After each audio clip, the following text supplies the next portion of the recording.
and welcome to the Talent Tide Podcast, the show that ensures you have the information you need to adapt and evolve your workplace culture as you ride the wave of change in talent management. I'm your host, Chris Nichols, and today we're going to talk diversity, equity, and inclusion with my friend and fellow Middle Tennessee SHRM board member, Joy Johnson-Carruthers. We'll discuss what DEI really is and how to manage it, and how to manage change and the future of work. Joy Johnson-Carruthers is a master trainer, workforce development leader, and diversity, equity, and inclusion advocate with over 20 years of experience developing high-performing teams across the United States and abroad. Most recently named Diversity and Inclusion Professional of the Year, Joy is a Middle Tennessee Society for Human Resource Management board member and serves as the Director of Diversity and Inclusion and the winner of the 2019 Diversity and Inclusion Award and the 2020 Leadership Award.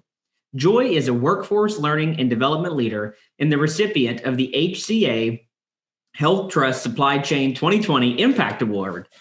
Joy's career began in the U.S. Army and later as a police officer in St. Louis, Missouri. Her law enforcement career ended when a drunk driver rear-ended her patrol car. Joy went on to find her passion in education and workforce training, working as an adjunct professor of Humanities and Cultural Studies for over 10 years and studying abroad in West Africa and South Korea. Joy holds a master's degree from UCLA. She's a DEI certified facilitator and a SHRM certified HR professional. Welcome, Joy. Thank you for being on the show. And is there anything that you haven't done?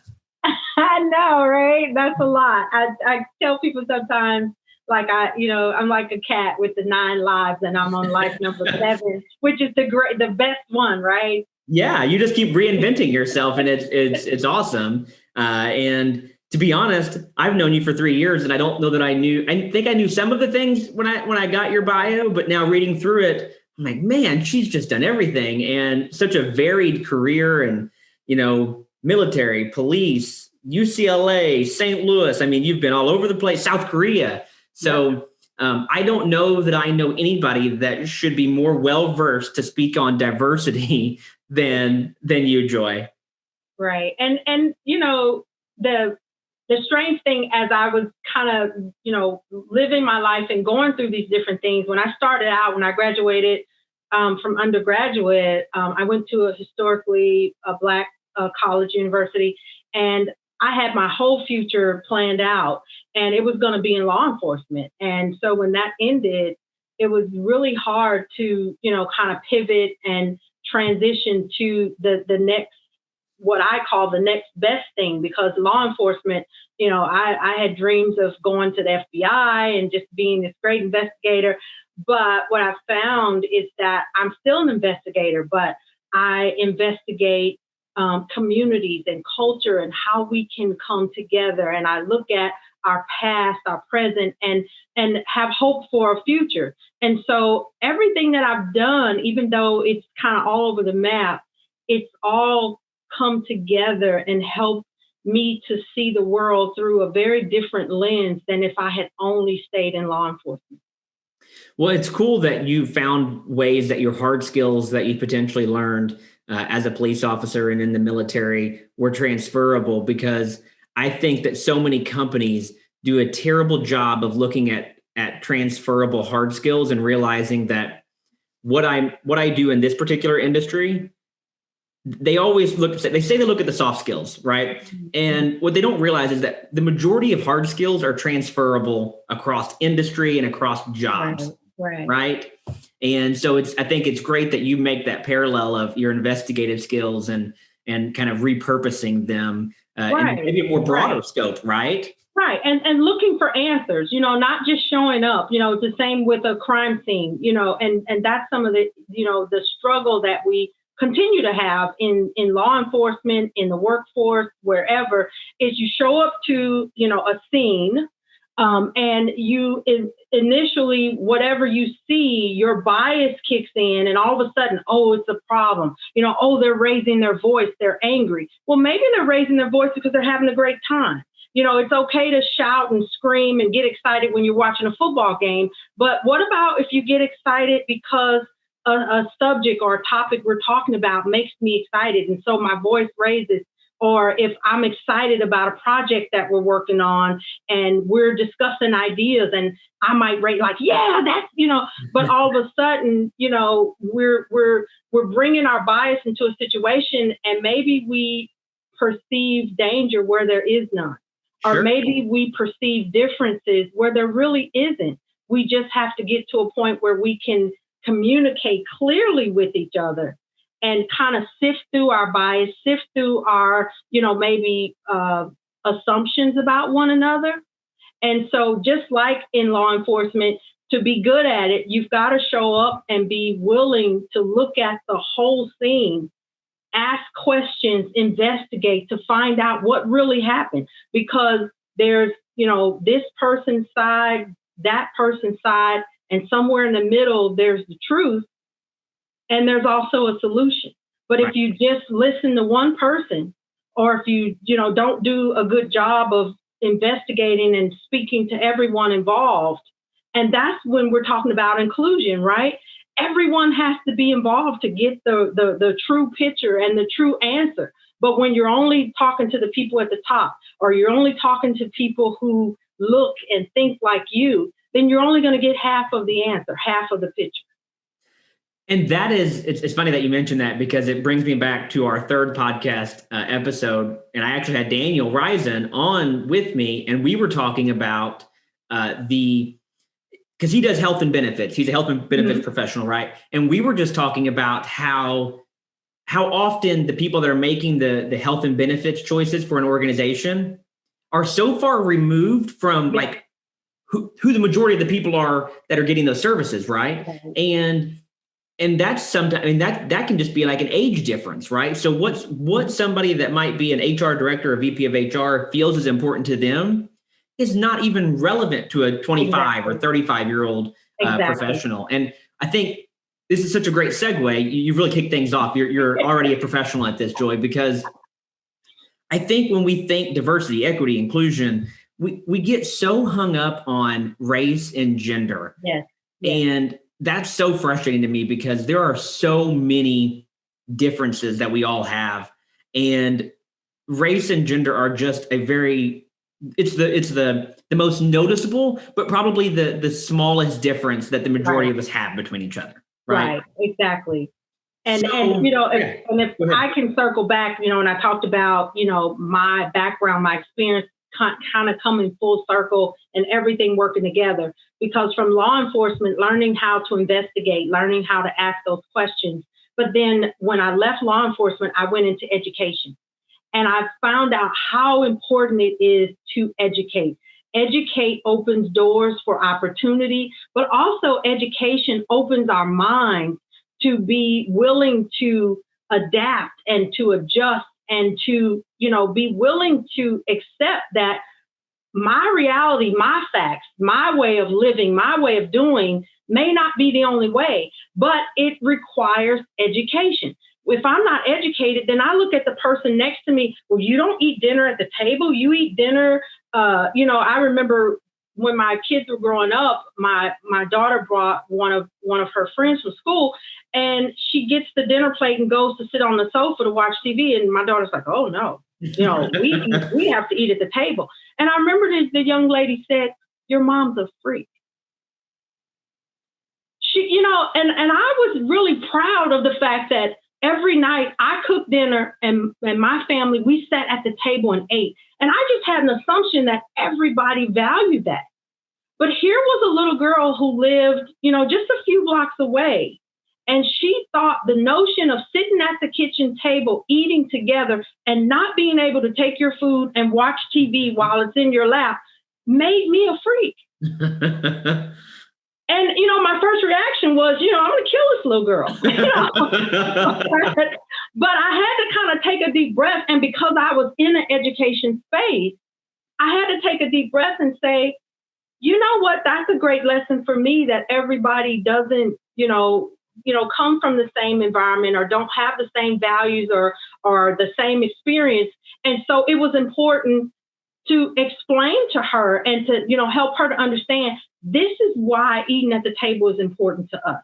It gives us a time to talk together. It gives, I'm working there in school. So this is the one time of the day that we can get together and do something together. And the young lady who just a minute ago called me a freak, she was like, well, man, I'm going to tell my mom maybe because we never get to talk to each other. Right. But it was a teachable moment, but I had to slow down enough and investigate first, right? And then get my education hat on, not only to educate myself to be patient in that situation, but also be willing to share and educate others rather than just get offended and it stopped right there. Yeah. To be offended and react, right? Because that is exactly the world we live in today. Exactly. Right? So, and that's the other thing, when people ask me, well, what makes you a subject matter expert? Well, number one, I've been doing it for 20 years, even when diversity, equity, and inclusion was definitely not popular. They didn't want to see me coming. You would have thought that I was an encyclopedia salesman, right? Anytime I try to talk to somebody, they'd be slamming doors like, here she comes, like a Kirby vacuum cleaner salesman or something, right? They did not want to hear it. But I hung in there because it was something that was important to me.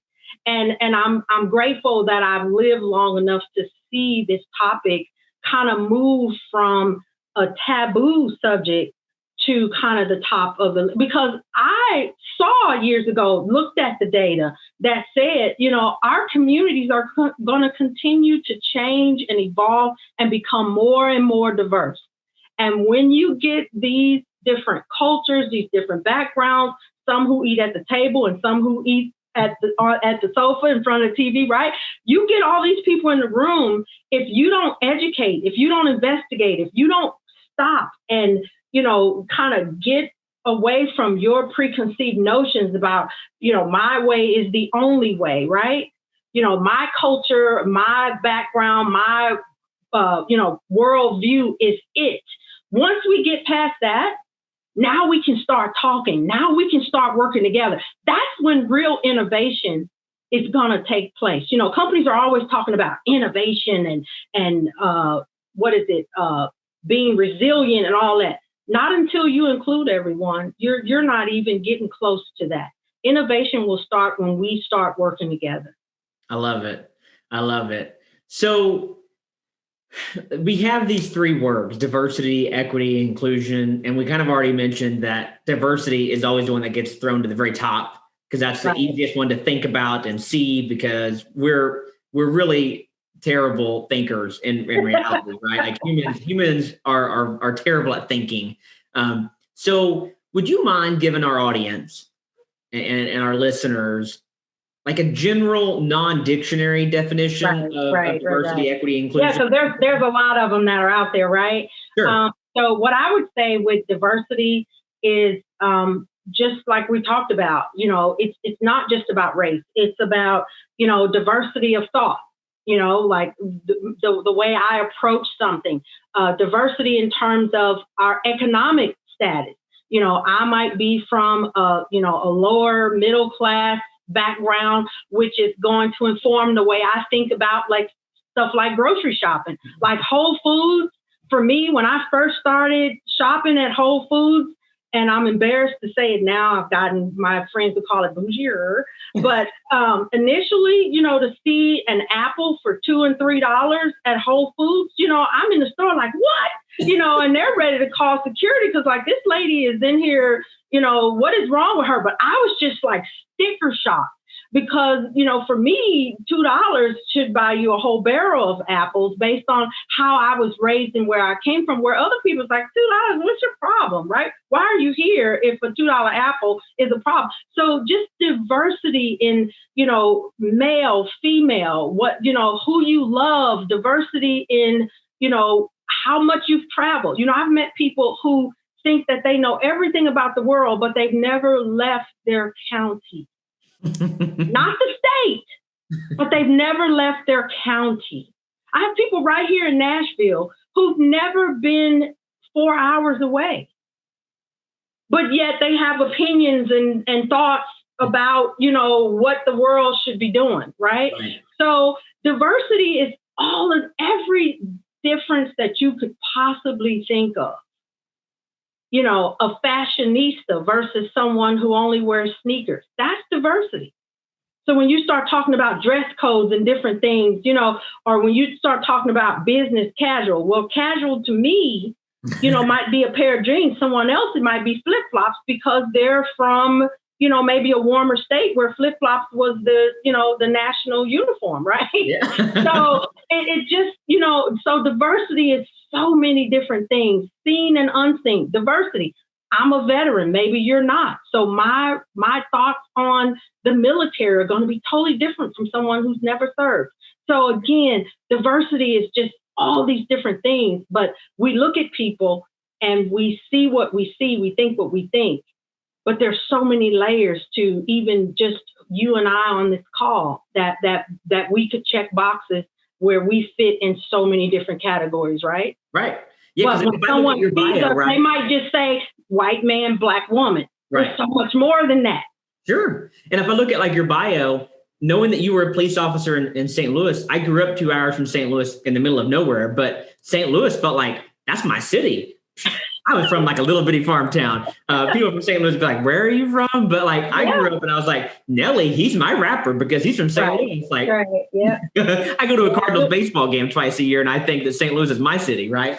But yeah, you'll hear a little bit of that country grammar come out sometimes when I really get excited. Right? You'll hear some of that Nelly. I like it. What about equity? What is equity? Equity is something that's new, that's kind of come on the scene. I'm still kind of warming up to equity because, equity is more about making things level or making them congruent or what some people might call fair, right? But how do you do that? So if you come in and say, we're going to give everybody in the company $20 a month for gas. For some people, that's great, $20 for gas. I could fill up for the whole week. But let's say someone who lives an hour and a half away, $20 doesn't even, scratch the surface of what it's going to cost them to get in. Or we would say to someone, well, we're going to give everyone as a benefit, tuition reimbursement. Well, I graduated several years ago. I don't need tuition. So what do I get? Right? We're all paying for these benefits, but I don't get to use any of them. Right? So how is that equitable? So it's really hard. It's something that if you just look and say, we're just going to give everybody the same thing, but everybody's not starting at the same place. I might need a little more to get me up to the person who can spend $2 on an apple at Whole Foods, right? Yeah, absolutely. So how do we really tackle equity?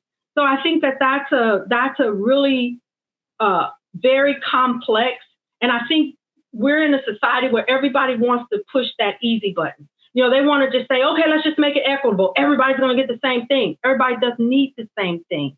I don't need tuition reimbursement. I spent almost 15 years paying off my student loan. Give me something I can use now, right? Yeah, pay off my house note. You can help me out with that. So again, there's just, I think there's some, equity needs a very deeper dive, and you can't address equity unless you address institutional racism, unless you address these laws and different voting and different things that are in place that help to suppress marginalized society. You'll never get to equity until you deal with that. And I don't think that that's something that the workplace can really address. Sure. You can give everybody $20, but you can't, the workplace can't help where I live. Right. And so where one person, they're safe and they're good, but I may be an employee who's still struggling with food, shelter, clothing, and maybe even my own personal safety, depending on where I live. And so how do you deal with equity when you're offering everybody $20 for gas and I'm struggling to pay my electricity bill? Certainly. It's kind of the qualitative, right? Whereas diversity is quantitative, right? You can list diversity items. Yes. But equity is so much more challenging because it, to your point, right now it's mid-February as we're recording this, and stimulus checks are still a big topic of conversation. And for my family that still lives in the middle of nowhere in rural Illinois, $600 is totally different value to even me here in Murfreesboro, Tennessee, right? Those numbers are not the same for both of us. Exactly. And yet it's blanket across the board. Right. And even in the workplace, some careers, I've gone on different jobs as a development trainer, and different companies have said, well, we need you to travel, show up here, and we'll pay you at the end of the month.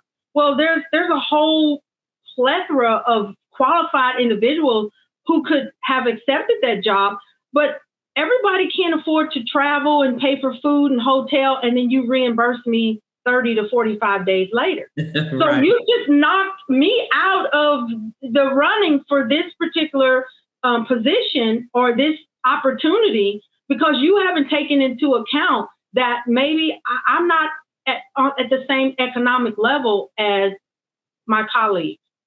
And how embarrassing for me to have to come and tell you that. Sure.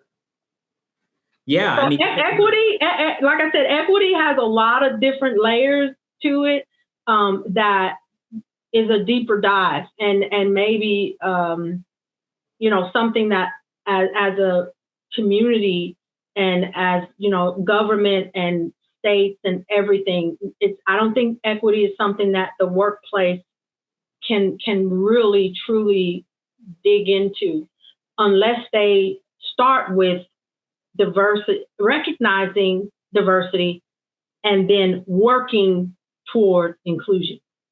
And then I think equity is like the last, layer. The foundation is diversity, recognizing that we're not all the same, right? Because companies want this cookie cutter answer to everything, and that doesn't always work, right? And then to me, inclusion. Now, first you recognize my humanity. You recognize my differences. You recognize the value of that. And you're not trying to make me assimilate and be, like Jimmy and John in the room, like everybody can bring their whole self, right?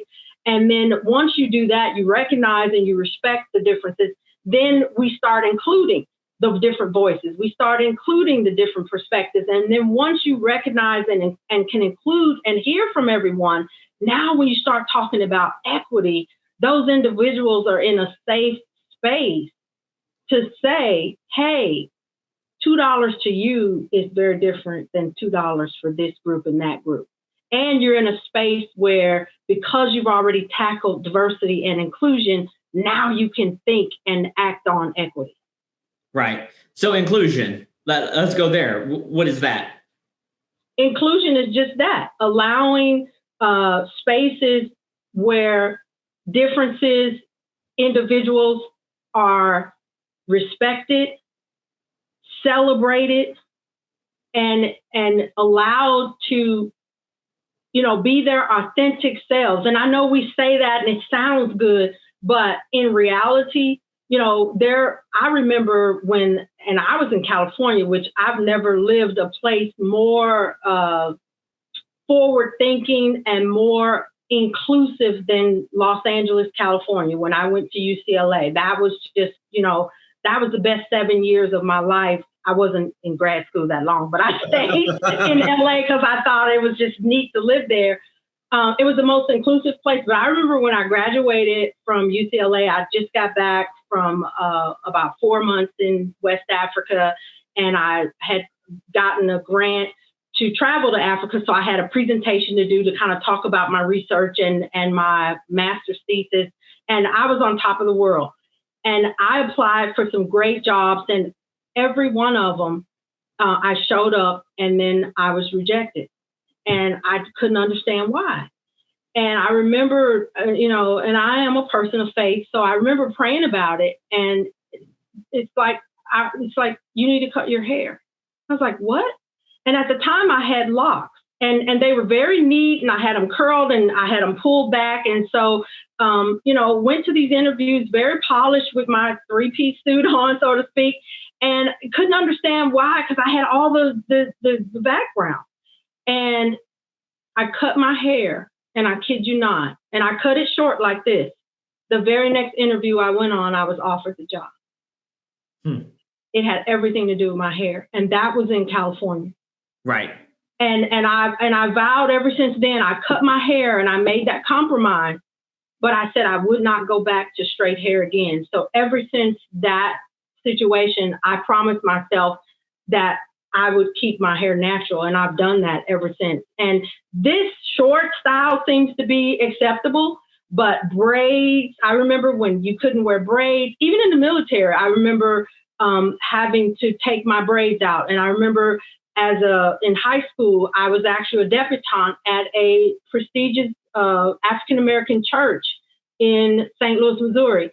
And, my elders, people I looked up to when it was time for the debutante ball, I had beautiful long braids. They said, you've got to cut those braids and straighten your hair. And those things stuck with me, even from my own community. Sure. Right. And that's a generational difference, right? And it's so challenging for people to see all the things that different individuals deal with within their own little bubble of life. Right. And even and I'm talking about myself because it makes it, I try not to talk in they and them and most people. I try to keep, the focus on what I know and what I've experienced, because I don't want to offend anyone, because we all, come from different spaces. But even my own daughter, my oldest daughter, decided that she was going to be a pescatarian. And Sunday dinners are this big deal for us. And my husband's like this gourmet cook, but we throw down Southern style, right? And everything we had, she wouldn't and couldn't eat.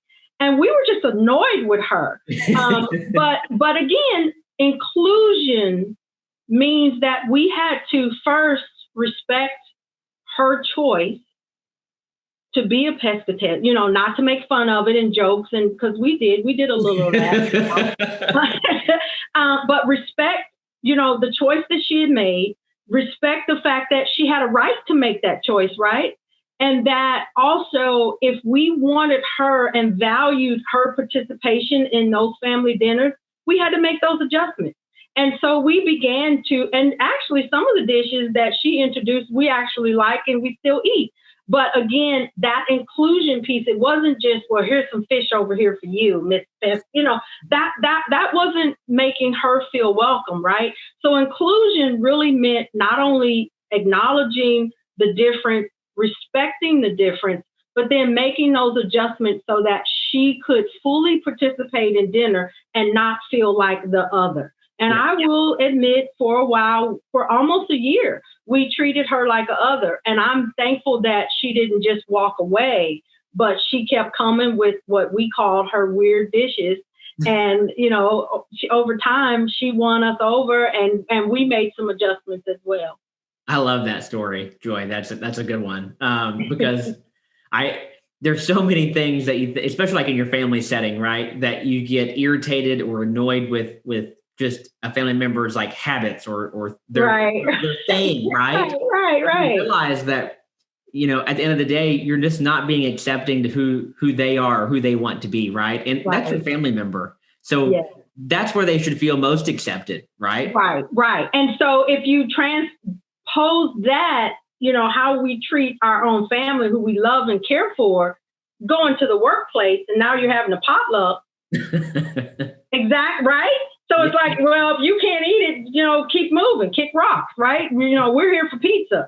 And we don't think about, should we maybe do a vegan dish, or should we? And I found, in my last position, I worked with a leadership group. And so I would be a part of ordering for our conferences, and I would order vegan dishes and gluten-free. And those who didn't subscribe to it were the first ones to grab it. I'm like, wait a minute. You didn't put that you had any, type of food. And I found out that a lot of individuals, even millennials, were reluctant to say that they had either food allergies or specific dietary, because they didn't want to draw attention to themselves. Absolutely.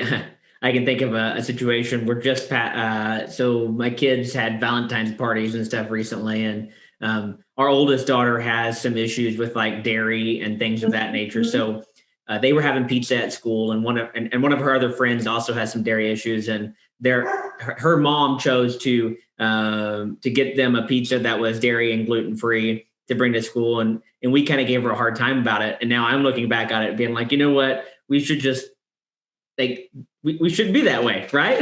Yeah. And don't beat ourselves up about it. But again, each day is a new opportunity to grow. Yeah, right? Absolutely. Because we're always like, can't you just toughen up? Like, come on, figure it out, right? And that's not the right way to be at all. So, I'm gonna go put my nose in the corner after this.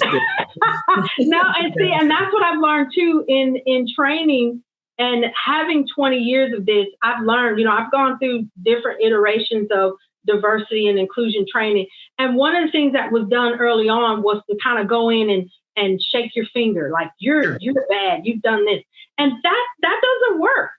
People have spent their whole lives in a certain mindset or in a certain space. And so when you go in and tell them you're a bad person, a lot of us, you're attacking my humanity.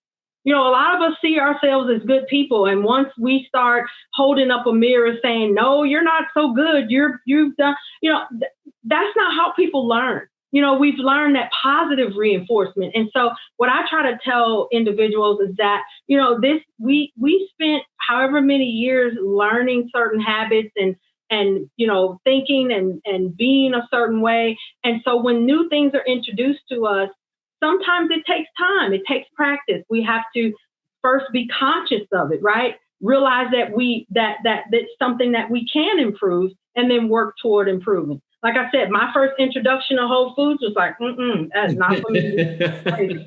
But now I go to Whole Foods happily, and I just walk past the $2 apple. But there are some things there that I can purchase, and I'm happy about it. But before it was like, Whole Foods.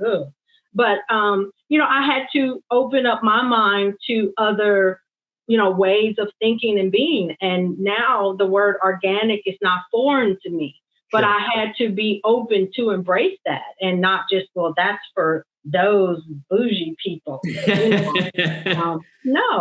Organic is for everybody. You're right. And it's tough because we all do have our own set of learned norms, values, and behaviors, right? And a lot of that's based upon who you grew up around. And so you really don't even have a choice to a certain degree. No, you don't. And people say, well, kids don't have biases. Yes, they do, because they're watching us as adults. They're watching the shows that we watch. They're listening to the music that we listen to, and they take cues from us. And so when something happens on the news and we're going, that person's a rah rah, and why don't they have COVID? The kids they hear that, and they're picking up on that. And you'd be surprised, and I'm always surprised that a lot of young adults have the same kind of mindset as parents and grandparents that they grew up around. Yeah, absolutely.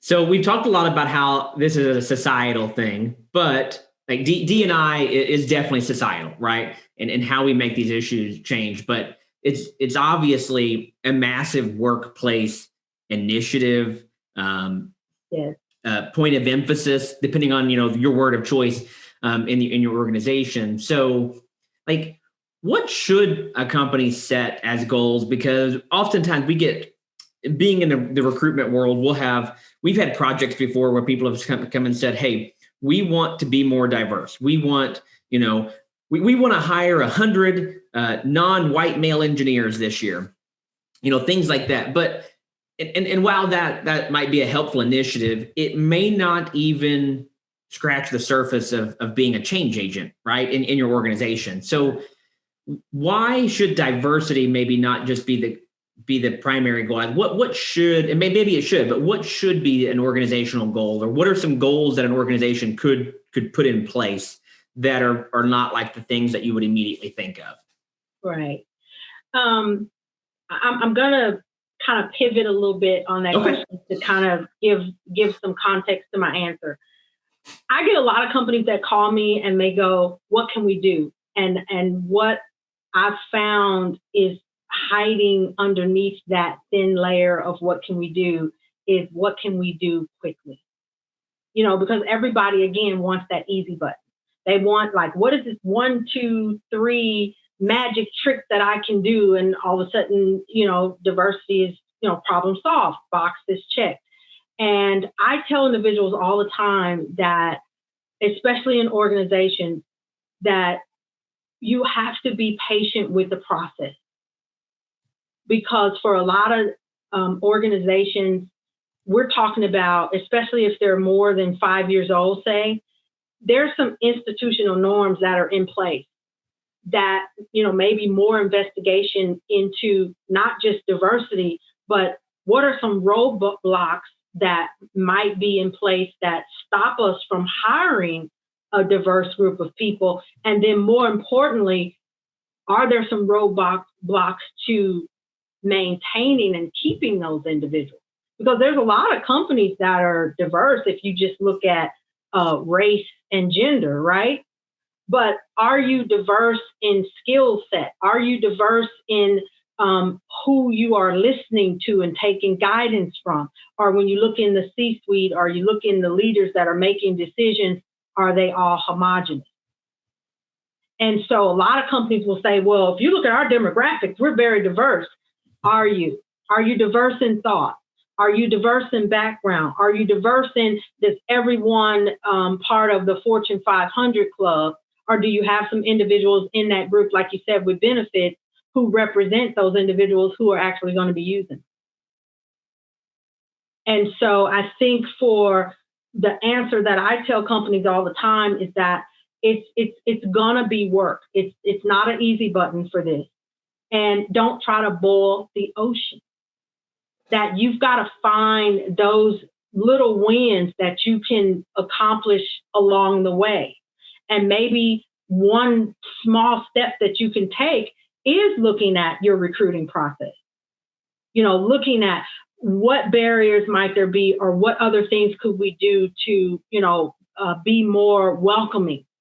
But then once you look at your infrastructure and you look at your recruiting, then, okay, once we get here, how do we onboard? Who do we partner? Who do we assign to train them? Is this a good trainer? Is this someone who runs everybody out the door?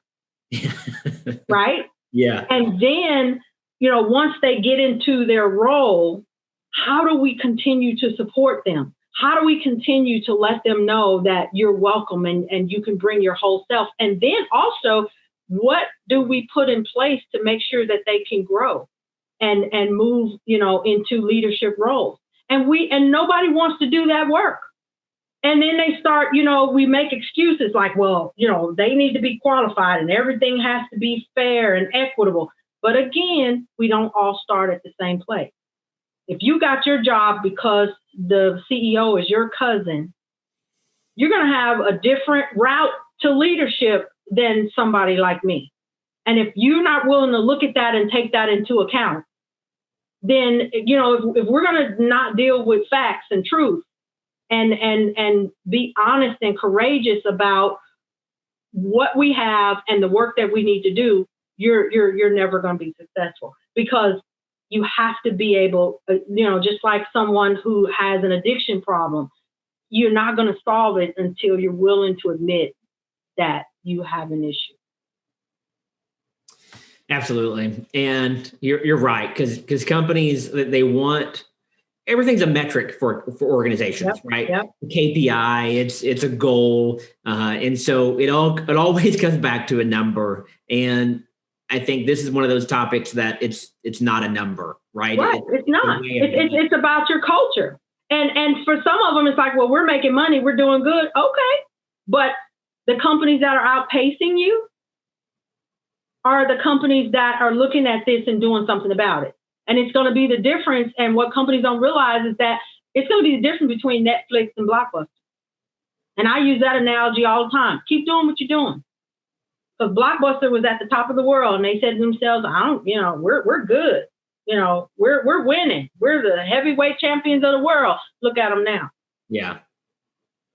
There's so many examples of that. I mean, there's so many companies that are sitting there right now that we have no idea. And to be honest, they don't know either, right? Like they may not be able to see what threats exist for them. Yes. And again, you bring, I see all the time, if I've gone onto LinkedIn and individuals who've been in the training and development space or consulting for years, all of a sudden, since the murder of George Floyd, they've got DEI as part of their specialty. And I'm just like, really? Are you serious right now? And so there's a whole host of, vendors and people out there who say that's what they do. And companies don't even know what questions to ask to find a good person to deliver that. So they're like, well, looks good, but a lot of damage can be done if you come in there with the wrong approach. So what are those questions? What are some questions for our listeners? If I'm an HR leader, because that's who this normally falls on, but what if I am the very forward and progressive thinking CEO and I'm saying we need to do better? What are the questions that I should be asking either my team or external vendors on how to move forward, Joy? I think the first thing that I would say to organizations, if they really care about their culture, is to ask their internal people. Do a survey, but do an anonymous and an honest survey. And also, if people aren't willing to take that survey, if you get like 10% or 20%, then that tells you something right there, that they don't feel safe, right? But ask them that question. What are some ways, and there's a lot of surveys that are out there free now with questions for DE&I. And I mean, I do this for a living, so I'm not going to like give away what do they call it? Give away the cow or whatever. But there's a lot of surveys that are out there that you can get. And I think starting with, just like in your household or in your community and in your workplace, you start by asking those hard questions, right? And be willing to take the feedback. And you'll see that where do we need to start? Maybe in the CEO's mind, we need to start with recruitment. But why recruit new people into a culture or a workplace community that is toxic?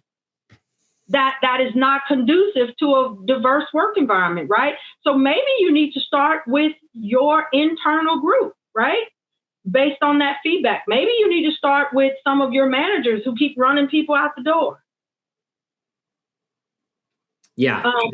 Maybe you need to circle back to some of those exit interviews, or maybe if you're not doing exit interviews, you might want to start.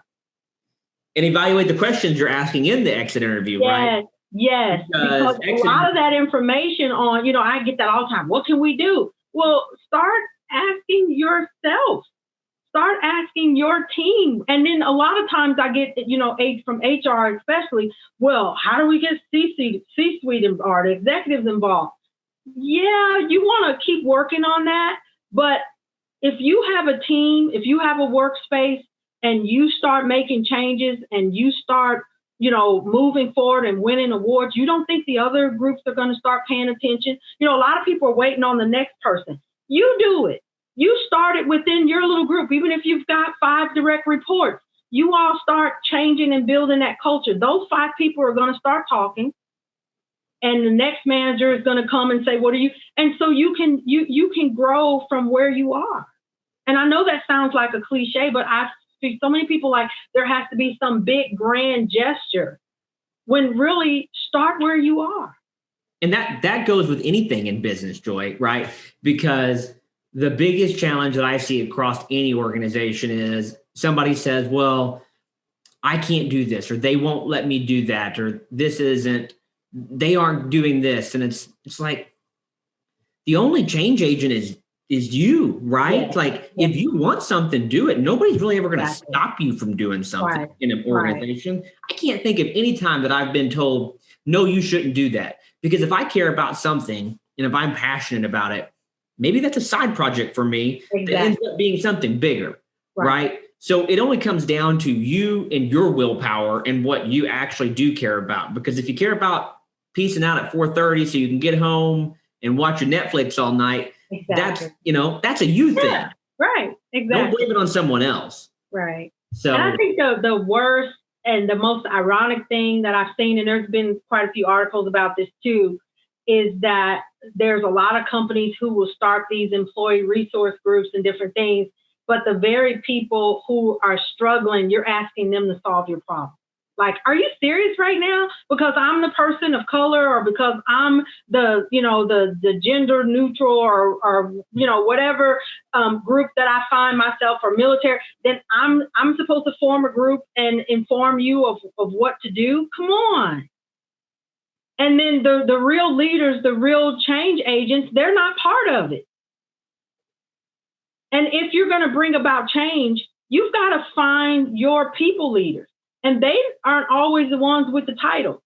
I worked at a college in Texas, and we had a office manager who had been there for 30 years, and she didn't have the title, but I'm telling you, she was a superintendent. she was, and if she said, hey, this isn't going to fly, if you went through her and got her buy-in, if you wanted to have a meeting and get people together, they were in those seats. But if you didn't get her buy-in, and so again, I think we sometimes look at who's got what title or who's over this, but you got to find people who are passionate about it. And then also in not just the C-suite that you're trying to convince, but those influencers in your organization, like that office manager or those different people that if you don't get them on board, your idea or your initiative is going to tank. And that's the same with diversity, equity, and inclusion. And they don't look at, they look at it as this foreign or exotic problem they have to solve. But companies have been solving problems forever. They've been bringing in change and innovation forever, right? And how do you do that? How do you eat an elephant? One bite at a time. And so I tell companies all the time, this isn't something that's, strange and new. I'm sure you've bought in a policy, even something as simple as now everybody has to wear their name tag. And I'm sure you had people who were against it, said, I'm never wearing a name tag, right? Yeah. And then, but if you as a company said, nope, we're committed to this, this is why we're going to do it, and we're giving you to XYZ date, and then you're going to start getting written up for it, I bet you everybody had a name tag. And you might have lost a few people along the way, but over time, everybody had a name tag. And that's the same thing that can happen with diversity, equity, and inclusion. If you're serious about it, you bring about that change, you message it like you have any other new initiative that you brought on board. Trust me, if people want to work there, they'll get on board or they'll get on. Absolutely. So as we're getting close on time, Joy, I have you get me started. I'm getting. I have questions for podcast number 2 with Joy. So the brain is just rolling right here. So, but what changes occurred in 2020? And this is a softball. What changes occurred in 2020 that you believe are here to stay? A. Second part, what concerns you the most about the future of DE&I? Well, of course, like everyone is saying, technology is here to stay. I believe also that the idea of a pandemic and future, health concerns and social distancing, I hear a lot of individuals who are saying even if this dies down, they're going to continue to wear a mask. And if you'll see in a lot of other countries, particularly I traveled to South Korea back in 2000, and they were wearing masks on the subway then and have continued to. And so I think things like that and being, not feeling so invincible, I think is going to continue. And the need to think collectively, because again, to stop this pandemic, we've got to stop thinking as individuals and being selfish. And I think for some of us, that's how we've been cultured. It's about me. It's almost un-American, right? Because the American culture is individual. Yes. Remember Right. our president who said, ask not what you can do, but, what your country can do for you, but what you can do for your country. And all of a sudden, you ask somebody to wear a mask and all of a sudden you're taking it where they're right. I mean, how do those two go together? And so again, I think that this whole notion of community and collective responsibility, I think it's got to come back in order for us to really move forward, because global warming and a lot of these different things that are affecting our health and our ability to move forward, we've got to think collectively about that, not just what's good for me. Like Texas right now, I lived there for 9 years. I'm glad I'm not there right now, but at the same time, I care about those people in Texas. I can't sit here in all good conscience and say, well, my power's on, I'm nice and warm, and I get to work from home. I care about people whose pipes are bursting right now. I care about people who are sleeping in their car because the car has more heat than their house. And until we really get serious about that, and companies, with these catchy phrases like caring like family, do you really? Are we making sure that our employees, I've had people call me and say, well, there's a big storm or there's something going on, and all they want to know is, can you log in? Instead of the question of, are you and your family okay? Can we help you in any way? Can we bring groceries or whatever it is that we're doing? So yeah, I think those are things that that will stay, that we have to think about. And my concern for DE&I, again, I've been at this for 20 years when it wasn't popular, and I see slowly that the conversations are still there, but they're not as intense as they were when George Floyd was murdered, when Ahmaud Arbery was gunned down in his neighborhood. When the protests were going on, when it was starting to affect the downtown and the people weren't so comfortable driving and, going to the bars at night. But, I'm concerned that it's not going through a 15-minute of fame situation, and that over time it will just die down. So I'm hoping that this is a conversation that we'll continue to have, and companies will continue to recognize the value, and not just the tree hugging, kumbaya aspect of it, but the that there is a value, there is a business case for improving diversity and inclusion in the workplace. Joy, as always, I really appreciate our conversations. I love learning from you. It's always, I'm always looking to educate myself. And so today's been a great conversation. And I do think that there's definitely a podcast 2 and 3 probably in our future at some point in the future. So thank you for being on. How can our listeners, if they're looking to learn more about what you do or about D&I, how can they reach you? So I actually, as you see in the back of me, J Training Solutions is my consulting firm. And actually, I've been kind of doing it part-time, kind of on the side, but I am launching full-time in April. So you can reach me at jtrainingsolutions.net. Awesome. And that is my new email address that will go live. And also I'm available on LinkedIn. That's the best way to reach me right now, because my website and everything is still in production. So contact me, send me a message via LinkedIn, Joy Johnson-Carruthers under J Training Solutions. Carruthers. Thank you for having me here. Carruthers is what, with two R's? Yeah, C-A. Here in Nashville, Carruthers seems to be a C-O because there's the street in Franklin. But my husband's last name, Carruthers, is C-A-R-R-U-T-H-E-R-S. So it's Joy Johnson-Carruthers. And like I said, LinkedIn for now is probably the easiest way. And I do get back with people because I love connecting. And love talking to people. Yeah, exactly. If you have trouble finding Joy, I'd be glad to make the introduction. I get to speak with her every month on our monthly board meeting, so I'm forced to have these conversations with her then. But I actually enjoy the involuntary ones as well. So that's a wrap on another podcast and another episode of the Talent Tide podcast. Please be sure to like and subscribe and rate wherever you listen or watch the podcast, from Apple to Spotify to YouTube. We're going to be coming up with some cool gifts for those of you that do rate and like the podcast. Hopefully we'll have some coffee cups coming soon for you. And remember, go win the day, and that success is on the other side of fear. Thank you, and see you soon. Bye.